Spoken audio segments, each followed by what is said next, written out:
Hey Mari, so real quick, this is an old 7.0 site. I've got a blog here with one post in it. It does have a gallery block, and this is some code injection, so those aren't going to get copied across, sadly. But all I do, get the collection data, and it'll pop out over here.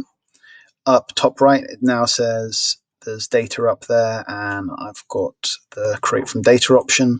I'm going to go over to this site, which is a 7.0 site. Click the data, hold down shift and do create, because that changes it to create and not linked.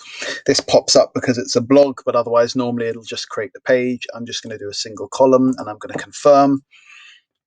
As it's only one post, it's only going to take like 30 seconds, but normally it does take longer, especially if you've got like hundreds of posts. It can take over an hour. Let's just call it Migrate. And there's our post. There's the old one.